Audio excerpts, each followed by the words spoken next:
Sebumi was founded in 2018 by a group of nature, sustainability, and conservation enthusiasts. We started as a zero-waste travel provider, allowing our guests to experience pristine nature to national parks around Indonesia, while also learning to be more responsible with our waste and carbon footprint. We also incorporate activities to allow our guests to make meaningful connection to local community as well as take part in conservation actions. In recent years, we developed into a more holistic platform to enable sustainable lifestyle. We offer an end-to-end solution from education, experience, to product.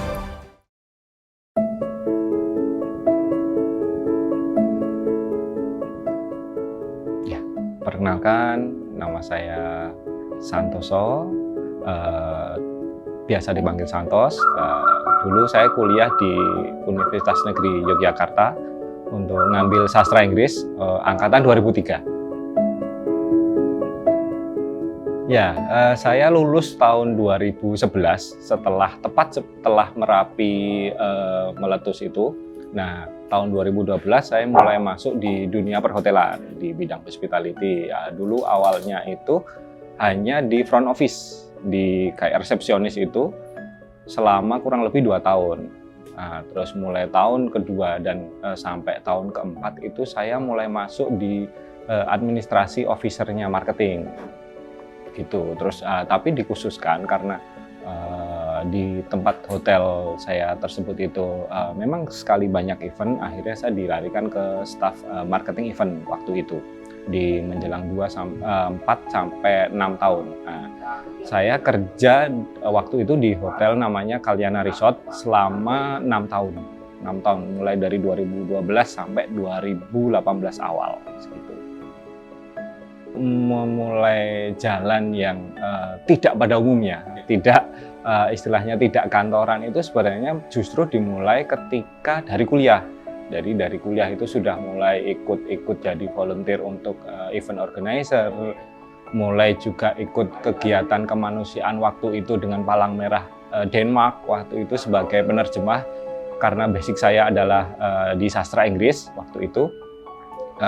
Tapi terus terputus karena kerja. Nah, mulai 2018 itu mulailah kayak ada perasaan kosong rasanya. Kayak kita pengen, masa hidup kita cuma habis untuk bekerja waktu itu. Akhirnya saya putuskan waktu itu menjadi tenaga kerja sosial. Waktu itu masih istilahnya tenaga kerja sosial, masih menjadi volunteer, mulai masuk ke sekolah sungai yang diinisiasi oleh Project Child Indonesia, lalu mulai menjadi karyawan atau staf di Animal Friends Jogja untuk mengurusi hewan-hewan rescue maupun bidang edukasi tentang kesejahteraan hewan.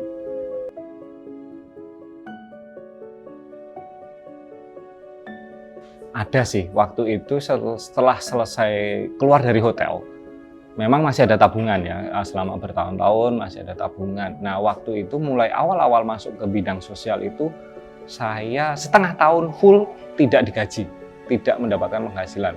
Jadi hanya hidup berdasarkan dari tabungan yang ada. Nah, mulai waktu itu memang mesti ada konflik ya dengan keluarga, apalagi kan dengan penghasilan yang tidak ada. Akhirnya mulailah waktu itu juga mencari penghasilan tambahan di luar itu. Ada beberapa project per project yang dilakukan bersama teman-teman, baik multimedia, event maupun juga karya seni di saat itu.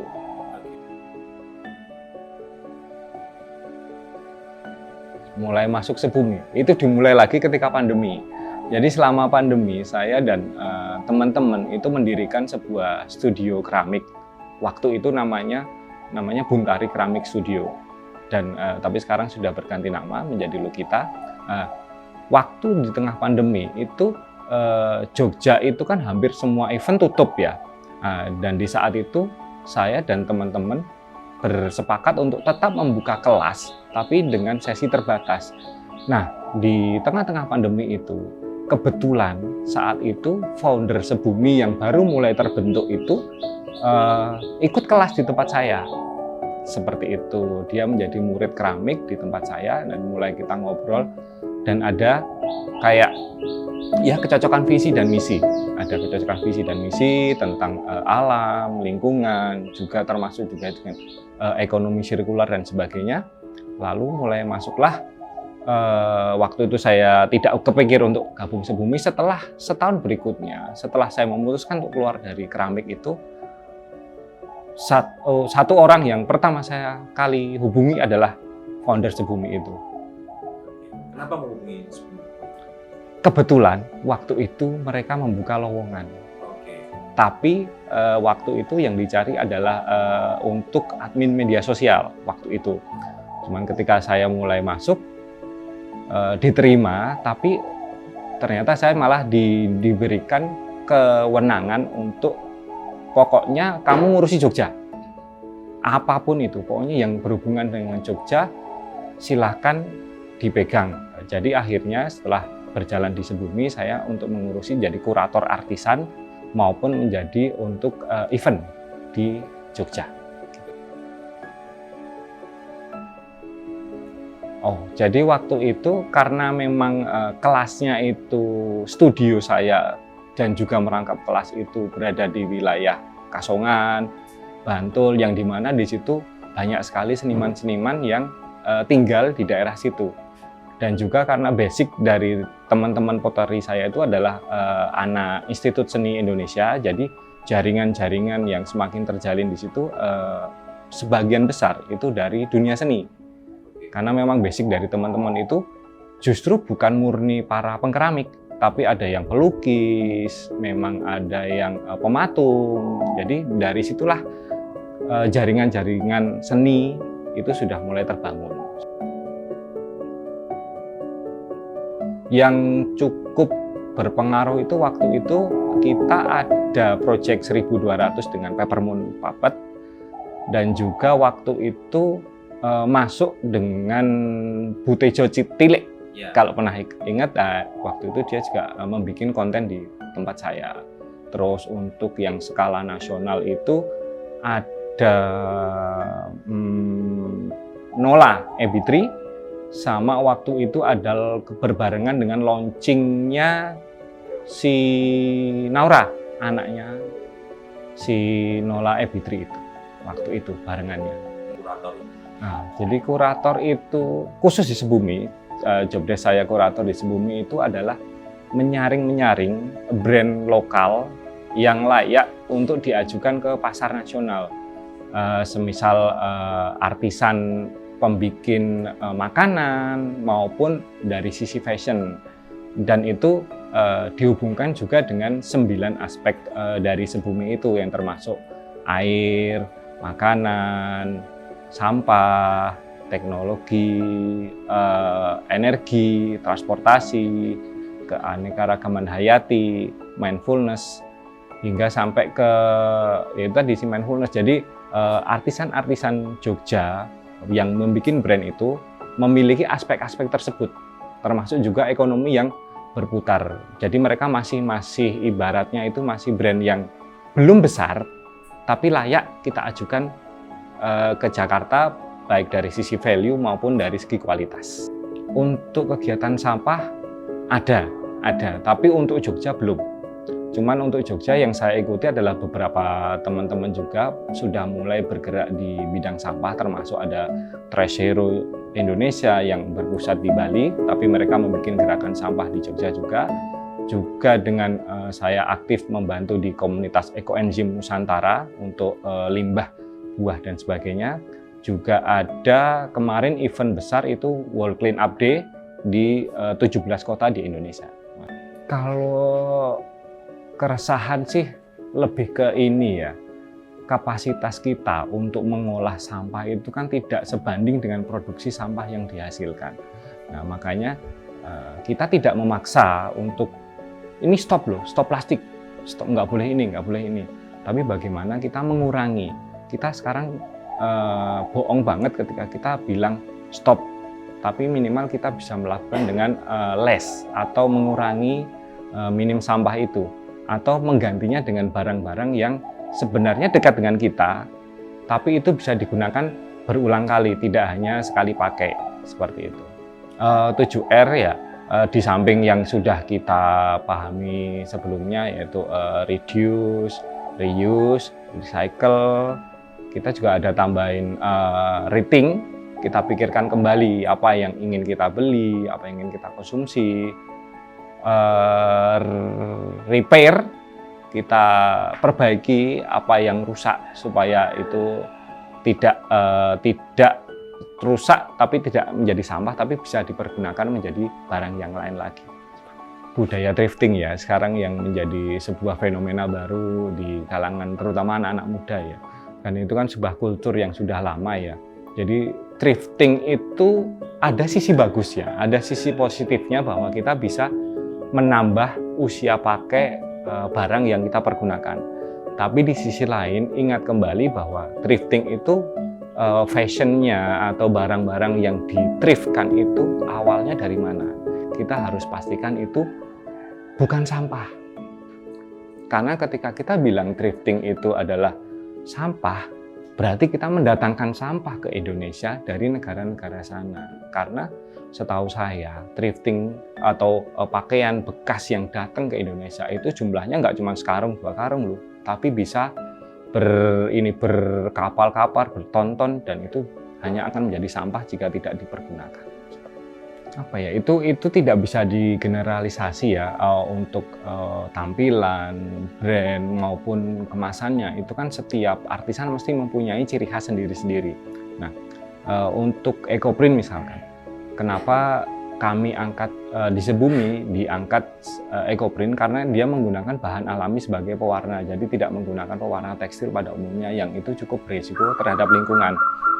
Kenapa menggunakan daun, warna-warna alami daun, supaya itu tadi ketika bahan materialnya itu selesai digunakan, itu kita taruh kembali di alam, dia akan terurai, aman kembali. Dan juga ada juga kenapa perca kan itu jelas sampah ya, potongan sisa-sisa kain dari penjahit. Nah itu kita pergunakan kembali di situ. Dan jelas pastikan value Anda itu, pastikan value teman-teman artisan itu berkesinambungan. Jadi tidak hanya ngambil putus, tapi sebisa mungkin manfaatkan para penjahit setempat, lokal, dari wilayah tersebut supaya berdaya guna bagi masyarakat juga. Untuk aplikasi Sebumi sih belum ada, maksudnya untuk kurasi, tapi kita ada satu brand dari Sebumi itu namanya Seakar. Jadi Seakar itu adalah produk hasil kurasi dari teman-teman Sebumi yang itu berasal dari seluruh Indonesia. Ada beberapa yang dari Jogja, ada yang dari Bandung, ada yang dari Jakarta sendiri. Bahkan untuk kedepannya kita ada yang dari Sulawesi maupun dari Papua, itu ada. Oh ya, untuk khusus heritage, kemarin tanggal 1 kan Sebumi mengadakan Jogja Heritage Green Tour. Nah, kadang masyarakat itu masih berpatokan bahwa heritage itu hanya berpatokan pada sejarah semata, kultural semata. Tapi kadang kita kurang aware bahwa di sisi-sisi heritage itu ada sisi-sisi keberlanjutan atau sustainability yang ada di situ.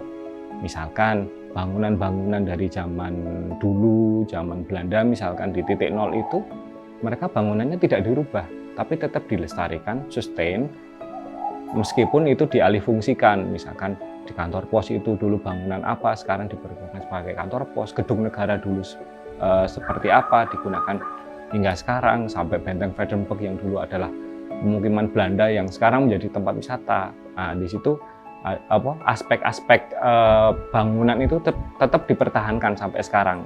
Jadi tidak dirombak, tidak menambah sampah lagi. Dan juga kadang kemarin itu eksplorasi Taman Sari. Terutama kan kalau Taman Sari kan identiknya dengan air. Nah, kita nggak aware loh airnya itu dari mana. Sebenarnya kan airnya dulu kan berasal dari sungai. Nah, kenapa dari sungai? Berarti kita harus menjaga sungainya itu tetap bersih, karena itu kan dimasuk ke wilayah keraton. Nah, di situ value-value untuk menjaga sungai itu diterapkan di situ. Dan juga saluran pembuangan air di situ juga bagus. Kita tidak pernah mendengar bahwa Taman Sari yang meskipun dia ada di bawah tidak pernah banjir kan. kita melihat itu. Jadi di situ memang ada sisi-sisi keberlanjutan, ada juga biodiversity, keanekaragaman hayati di tengah Taman Sari. Kita nggak aware loh, di situ di dalam Taman Sari itu banyak sekali tanaman-tanaman yang ada di situ, seperti itu. Tentang gerakan-gerakan di laut hutan.